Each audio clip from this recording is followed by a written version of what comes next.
जनतेच्या न्याय हक्कासाठी प्रजासत्ताक न्यूज सदैव आपल्यासोबत।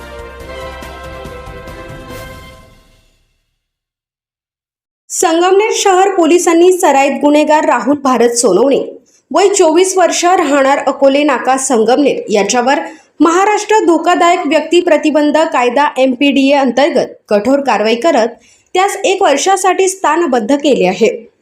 पोलिसांनी दिलेल्या माहितीनुसार राहुल सोनवणे याच्या विरुद्ध संगमनेर शहर पोलीस ठाण्यात मारहाण, लुटमार, जबरी चोरी, जबरी मारहाण यांसारखे गंभीर स्वरूपाचे एकूण 12 गुन्हे दाखल आहेत।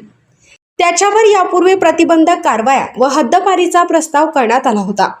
मात्र त्याच्या वर्तनात सुधारणा न झाल्याने आणि शहरातील कायदा व सुव्यवस्थेला धोका निर्माण होण्याची शक्यता लक्षात घेऊन MPDA अंतर्गत कारवाई करण्यात आली। पोलीस अधीक्षक अहिल्यानगर, अप्पर पोलीस अधीक्षक श्रीरामपूर व उपविभागीय पोलीस अधिकारी संगमनेर यांच्या मार्गदर्शनाखाली आरोपी विरोधात प्रस्ताव तयार करून जिल्हाधिकारी तथा जिल्हा दंडाधिकारी यांच्याकडे सादर करण्यात आला होता।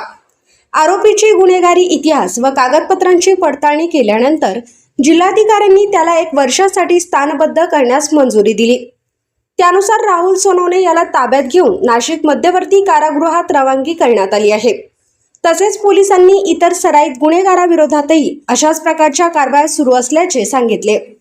ही कारवाई पोलीस अधीक्षक मुमुक्का सुदर्शन, अप्पर पोलीस अधीक्षक सोमनाथ वागचौरे, उपविभागीय पोलीस अधिकारी डॉक्टर कुणाल सोनवणे यांच्या मार्गदर्शनाखाली पोलीस निरीक्षक समीर बारवकर यांच्या नेतृत्वाखाली गुन्हे प्रकटीकरण शाखेचे पोलीस उपनिरीक्षक श्रीकांत सावंत व त्यांच्या पथकाने केली आहे।